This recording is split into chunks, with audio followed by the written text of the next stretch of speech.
Hey humans, how's it going? Susan Ruth here. Thanks for listening to another episode of Hey Human Podcast. This is episode 337, and I had a conversation with one-of-a-kind superstar fashion couture designer, Manuel Cuevas. This is a special episode in that I recorded this interview with Manuel at his shop in Nashville over a decade ago. He's a beloved figure in Nashville, and I'd been invited to one of his famous birthday parties. He and I share a birthday on April 23rd. And we chatted at the party, and I asked him if I could interview him about creativity and what he did and does. And so he said yes and invited me to come to his shop, where I went and sat in a bustling room with clients coming in and fittings happening, and I took out my iPhone. Hey Human was still many, many years from creation, so this was just me with my iPhone wanting to capture this man who had created such a huge body of work, legendary body of work, and to talk to him and just hear his story. I tried to make this recording as clean as possible when I put it onto my little doohickeys here to put it out. It's not easy to hear and understand in a couple places. I did the best I could. Regardless, I recommend looking up his work online and seeing his nearly 80-year-long span of work. It will come to life on the page. And if you can, go see it in person. If you watch any award show, you'll see a number of artists wearing his work. He's just incredible. Manuel was raised in Mexico and began sewing at the behest of his older brother. A series of really fortunate events followed as Manuel's clear talent was recognized. Soon he would be working as a tailor for Nudie of the famous Nudie suits, which led Manuel to become his own one-name phenom of dazzling couture. The award-winning designer was responsible for making Johnny Cash the Man in Black. He crafted Elvis's gold lame suit. He fashioned the garments that Dylan wore when he performed for the Pope. He dressed all three Hank Williams, and he designed both the Rolling Stones and the Grateful Dead's insignias. I mean, holy cow, right? Presidents, athletes, artists, dancers, movie stars, they've all worn his creations, and he has costumed nearly 100 movies and TV shows. He confided in me that tequila was a curative elixir, so he's a man after my own heart. And again, I encourage you can see his work in museums and on pop rock and country stars of today. Check out his work at his boutique in Nashville. Just go online and look up Manuel, and you will be dazzled by his bedazzling. Really a phenomenal man and artist. Okay, in other news, check out heyhumanpodcast.com for links and to learn more about my guests and the show. Check out susanruth.com to learn about me and my other artistic endeavors. And please follow Susan Ruthism and Hey Human Podcast on social media. Find my albums on Apple Music or wherever you get music. My most recent record is called All I Ever Wanted Was Everything. Also, please check out my relationships and sex show. It's called Are We There Yet? With sexologist and healthcare practitioner Mara Edelman. It's on YouTube under youtube.com/Are We There Yet podcast show. And to support the show, please rate and review and subscribe to Hey Human. Get the word out. You can find it on iTunes or wherever you get your podcasts. Obviously, you're listening now, so wherever you're listening, rate and review from there. Thank you for listening. Be well, be kind, take care of each other, and let's get into this. I'm really excited for you to hear it. Here we go. My name is Manuel Cuevas. I am supposed to be a great designer, in the Western world, more than your European and Western mix. I'm more like into the Western and Indian heritage. That's where all my ideas come from. Although I have traveled all over the world 3 times, I'm still in love with the American heritage and how has it evolved from, since 1492 to date. So I kind of prefer it that way. I have no other influence, although I know of styles and fashions all over. As far as I know, I go from cowboy to gaucho to mariachi. And then somehow I got into the habit of embellishing everything. And that's the kick of my life. I don't really care whether people buy them or not. They're all my babies. It's only one of a kind. Yeah. One of a kind is my thing forever. I never want to do two things alike. I mean, I know how impossible it is to make two pillows for a couch alike, but since I make it by hand and I draw them by hand, I know they are not alike. What was the defining moment for you when you realized that this was your calling, that this was your creative? Well, it was definitely my calling because, as a young kid, let me start by telling you that I was a total nerd. Yay! I was a book bug. I got to the point many times in my life where I thought the whole world was kind of dumb because they didn't learn, because they didn't read. And I was like spying on them, I was reading, like in a weird way, trying to absorb, like hiding from them. Man, while they are playing ball out there, and you were reading. I was into the learning. And one of my short vacations home, I was watching my brother Adolfo playing with tailoring. So I kind of stood up, crossing my legs, looking at him. He had this brotherly antagonist. So instead of looking so pretty over there, why don't you just help me sew some pants? And reluctantly, I said, yeah, why don't I? And I sat at the sewing machine. Well, I would say 75 years later, I'm still at it. Wow. And did you immediately have a passion? Well, that was the calling. Yeah. I never in my life, even as I was making my own clothes, that was when I was 7, 8, 9, wow. 10, 12, I started making beautiful gowns and dresses for the girls. I lived in a college town. I made a lot of money doing that. Wow. But I was really in another business because I was kind of an entrepreneur. But I liked the idea that at 12 I could just make so much money. And that was my idea. I said, I'm going to make gowns, but I'm not going to make the gowns that they sell at Sears and that they hang those dresses until they're full of flies. Mm-hmm. And that's how people got the stuff done. Or Grandma or Aunt Angie or whoever, will be making clothes. And they were like copying each other, you know. All there was just a bit of clay, I guess. And they ended up making the same little wedding gown, the same quinceañera, whatever, know. Any prom dress would be kind of the same. I was 12 years old, and I said, I can get much, much better things done than that. And I tried it, and so I wouldn't sell any. I made it really very expensive. I mean, handmade, really expensive. Yeah. And I started selling it. My first year, I made 77 gowns. So I made a lot of. Wow. Were they ornate like this? Did they have bejeweled? Well, they had a little bit, but not. That was way back when you only changed the color of things. Yeah. There wasn't that much. We, of course, in Mexico, this happened in Mexico, we had the French and the Spanish influence. Mm-hmm. Absolutely nothing from North America except the history and the Indians and all this stuff. Mm-hmm. So it was like we had so much access because we were well dominated by the Spaniards, which we booted out, and then the French that we booted out later. But we inherited a lot of heritage from that, and that's why the Fridas have been born and developed because of that initial European influence into Mexico. Sure. But then we ended up making it our own. Really see Clemente Orozco, Siqueiros, I mean, anybody, Elephant Man, Frida's husband, Diego. Mm-hmm. You can see that they created their own Mexican way of doing the stuff.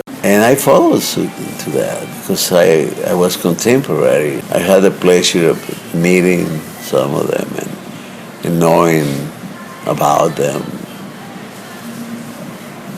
So I started doing that, and I mean, it surprised me like crazy. So I knew that once I learned something, I don't need to repeat it. So I wasn't going to make it, I was never going to be a dressmaker, but I was a dress designer nevertheless. So what I did is I found a lot of ladies that would sew for me, bought them new sewing machines and made them their own enterprise. And they would make everything for me. So I would make 250, 300, 500. Depending on the years, I was becoming more efficient in the designing thing. And the advantage of that was that I could make, I don't know, 15 designs in a day. Just hand it over. Somebody will be making the stuff. I would be cutting them, but that also, it never bothered me to do that. Mainly the designing that makes a gown different than another. So creative. Yeah. So that's it's not the strings. But definitely, that was my calling when I was like 7 years of age. That's amazing. And I made it my own, and I have been involved in serious businesses and very profitable businesses. Mm-hmm. But you're a designer. But you're a creative. That's what I was. And so did you? So I was always like doing that stuff for profit. You know what I mean? Yeah. But nevertheless, I never interrupted my classes. But I went to school, psychology. I lived the most normal life. You know? All the while designing? You never stopped? I never did. It's always been in the back of my mind. When I was 19 years of age, I moved to Baja California. And in the back of my mind, it was always bothering me because I engaged into something. 2 years took me to be totally bugged out of that. So I asked my partner, I said, you know what, you take over this business, and I think I'm going to go to the United States of America, 25 feet away from me over there in Baja. Just try out. You took a leap of faith. Yes, and I crossed the border with enough money to return back in 2 weeks or 3 weeks or whatever, I had got all my documents to become a green card holder. So I said, maybe I'll stay there a month or 2 months, whatever is required, until that thing gets in the mail and I receive it. And I just enjoy it, come back, and, well, I'm still here. Yeah, you're still here. So I'm curious. But because I went into it really in a crazy way, everything is going my way. Well, it helps that you have immense talent. I'm sure that didn't hurt you. To talk about that personally, I don't think I am not at ease with that. I understand. I had opportunities. But I will never forget, my last profits in Baja California was like $12.50 a week. The following Monday, after I was part of California, I was making $1 an hour at William Arena's, a little tailor shop, says tailor wanted. And I applied, and the guy was checking my car and checking my clothes. And he gave me a job for $1 an hour. Unbeknownst to me, 90 cents was the minimum. But he was making a special effort to pay me. And he says, Manuel, I don't want to run you out of my business, but you should be doing fashion, but with somebody else. I know a person. And all I ever knew from this person, that's Mr. Myers. He says, he really needs a person like you. And he took me on. They started paying me like $8 or 46 cents an hour. Instead of $8 a day. To me, it was like it was a kick. I said, oh, great, why not? And I started repairing things, jackets, furs, shoes, belts for the Broadway store's big shop at Mission Road in California. And for some reason or another, when he promoted me, like in a month, to key man of the shop. He got in trouble with the union, which I belonged to the union because I bought the union, But that wasn't enough for the union person. The union person knew that there was another guy that was there, working there for 15 years or something like that, and he was in succession to get a position, which I know it was wrong, but hey, I told Mr. Myers, Mr. Myers, there's no reason for you to get in trouble with the union. And I know I have the legality of being here and earning my job and all that, but you've been so good. He says, well, let me tell you, I have a friend that is the best tailor in the world. And I'm going to introduce you to him. He needs a person like you. Wow. That was Mr. Ralph Carver. Now, this is a 3-month succession, okay? I go there and I start working with Mr. Carver, learning so many new tricks about high-class haute couture, suits that we were making, tuxedos and things like that. And he says, I don't want to throw you out of my business, but I have a friend of mine, Sidey Board. He needs a feeder, and I think you're the super person for that. He introduced me to Sidey Board. Anyway, those jackets that we were making there, they were for the Rat Pack, but I didn't know. Rat Pack was the clientele Sidey Board. And to tell you the truth, I mean, that was the time of swing. I was into Tommy Dorsey. I didn't even know who Frank Sinatra, Dean Martin, Joey Bishop, Bob Hope, yeah, because some comedy acts had gone to Mexico, kind of had seen that. But the Frank Sinatra, the Sammy Davis Jr., and the people, Jerry Lewis, there was no way. But he introduced me to that gang, and they would take me to Las Vegas, and they gave me tremendously high tips. And Mr. Sideboard was paying me $55 a fitting. He guaranteed 3 fittings a day. And the funniest thing, that I remember from Mr. Sideboard is that he told me, I don't want you to sound American. I don't want you to sound American. There is no American tailors. I want you to sound just the way you sound. Yeah. Italian, Mexican, Chinese, we're good tailors. Yeah. Okay. He forgot English tailors. I guess he didn't like him or something.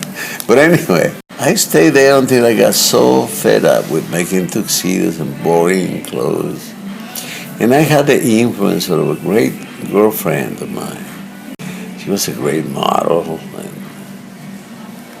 she said, you gotta go see the Rose Parade in Pasadena. Blah, blah, blah. Have you ever been? I don't even know what that is. But she kind of forced her situation into me. That I should go sleep overnight over there on Colorado Boulevard and watch the parade at 6 in the morning, 6:30 in the morning. Which I did. That was pretty cool. But the clothes that I saw, they had rhinestones, they had, real garb. I said, I know how to make this better. So through her investigations and finding out, I ended up meeting Viola Gray, who did embroidery for Nudie, and Mr. Nathan Turk, 2 antique guys over there, but obviously Viola Gray was the maker of all the embroidery. She talked about, showing off a little bit. She said, I do the designs, that's beautiful. And Manuel was no dummy, so Manuel knew, I can do this 10 times better, what I mean. Maybe ambitious, maybe whatever, So I had money. I built my own shop, in my house. I bought my own home. I don't have the sad story. I didn't have a hungry mama or sisters or brothers or me. What was the best advice that all these people imparted on you? Of all these? Well, it was the people that made the stairway for me. Yeah. Somehow, they probably had more vision than I did. Okay. maybe they were like on top of their game. They didn't mind somebody that would coming up service and help them like I did. So I kind of I quit Saudi War, and because in my absences and in my different on my playground, I really met Viola Gray. Thank you to Kathy, my friend, and other person. I mean, I had this sequence of girls helping me, and Patsy and Kathy, girlfriends, you know. At that time, I could afford 2 or 3 or 4 of them. Good. And through Viola Gray, I really immediately met, like in 2 weeks, I met Edith Head.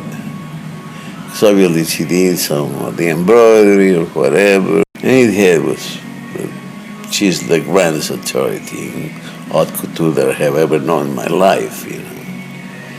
So she took me under her wing, and she commissioned me to make some clothes for James Dean and the 1954 Giant movie. So, and from there she passed me so many jobs, hundreds of them. God, I mean, it was just nice. You know. But the thing is, it sounds like even though you kept getting these great opportunities, that you were really a hard worker and that you paid attention and you learned along the way. You weren't just sitting, resting, going, well, obviously things come easy, so I'm just going to kind of kick back. I think, you know, the difference between that and what happened to me is that I really wasn't working for the salary. You were working for the passion. That's an artist. You know, I wasn't working to survive. I am so, sometimes I feel weird that I never had that opportunity. Yeah, do you think if you hadn't been so successful, do you think you would still be a creative? Do you think you would have kept going regardless of the financial part? I never experienced it, but I imagine that I would have done it no matter what. No matter what, yeah. So if you were to start all over again, if you were going to go back to that 9-year-old, 10-year-old boy, would you have done anything differently on the path, or do you think it worked exactly the way?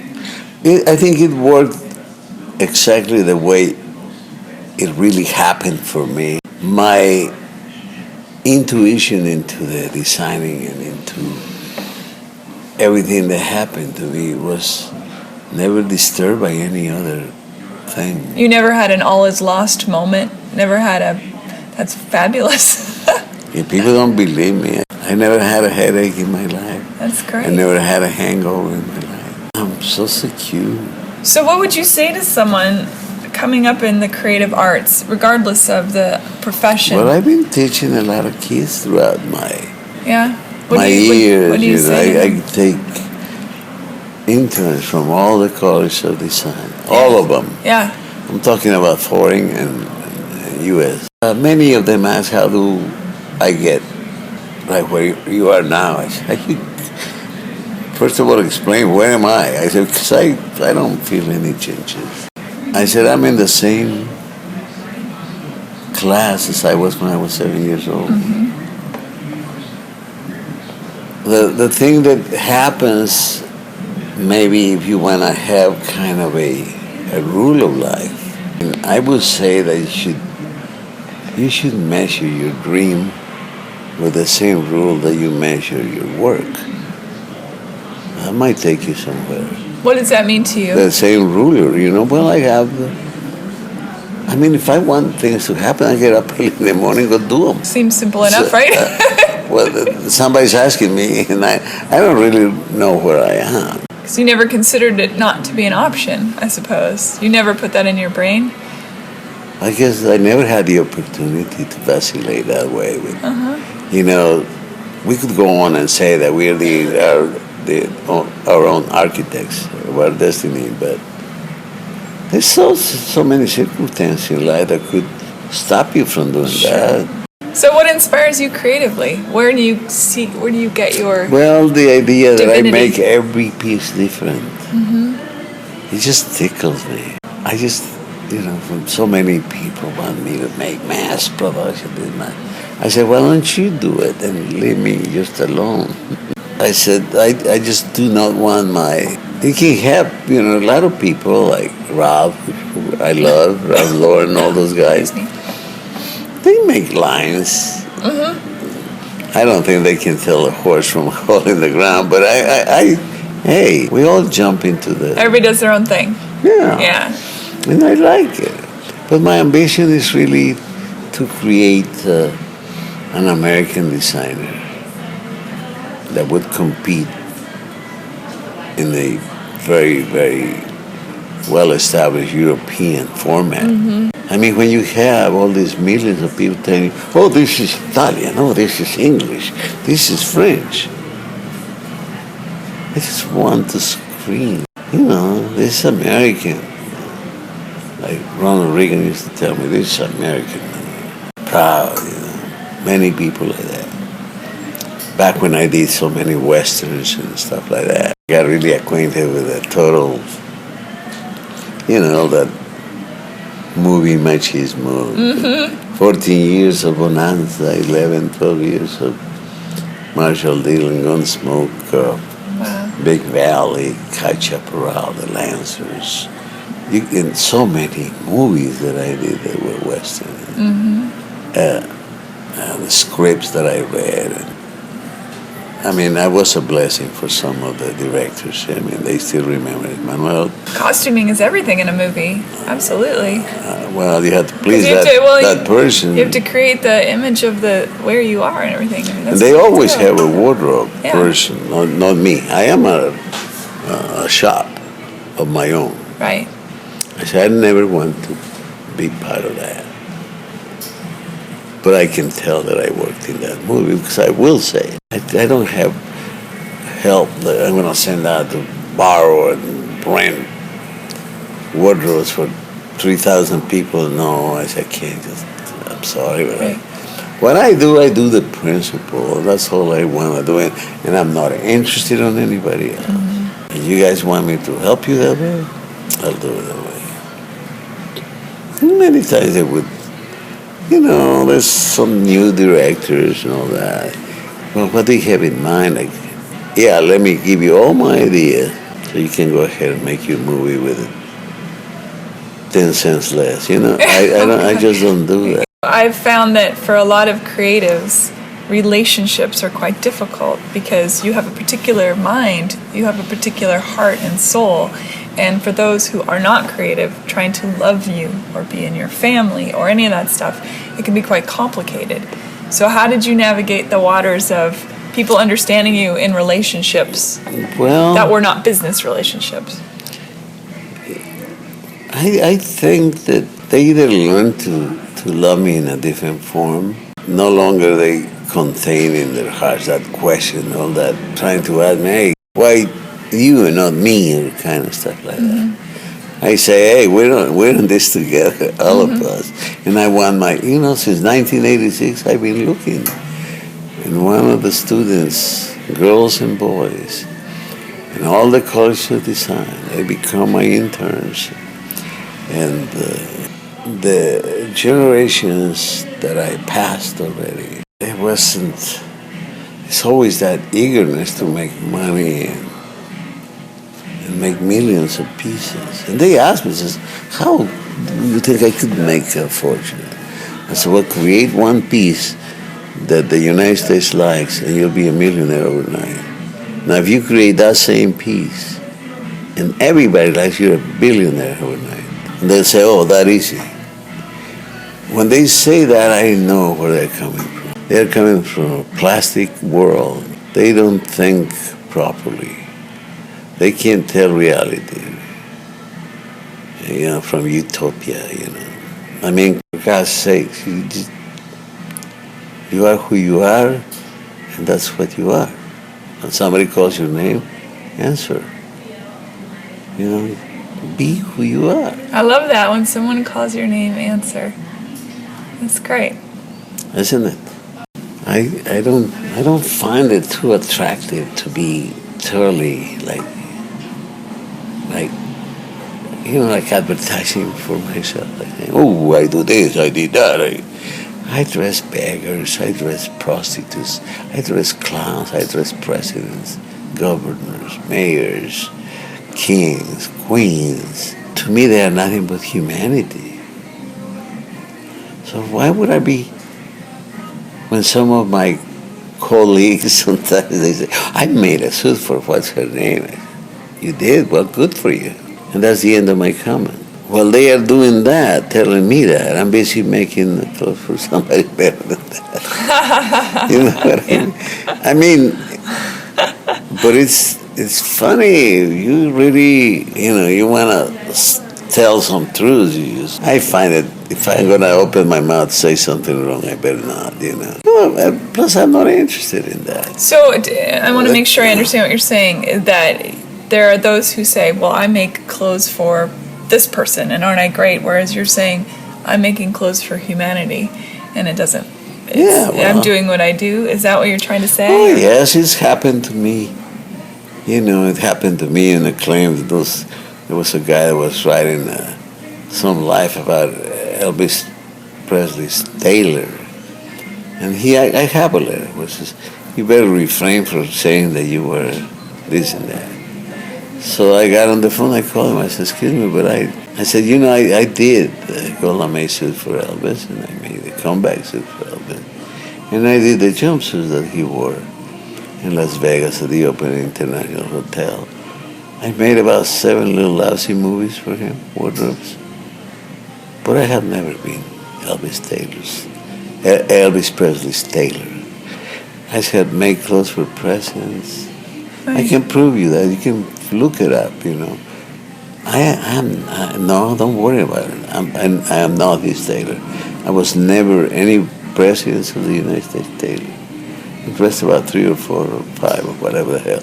I said, just make clothes for them. Salvador Dali made clothes. I could. Yes, there's a confusion in them trying to say that you're someone's tailor, because you are you, and they just happen to be wearing your clothes. And that's so cool. Yeah, it's so cool. I think it's just fantastic. Yeah.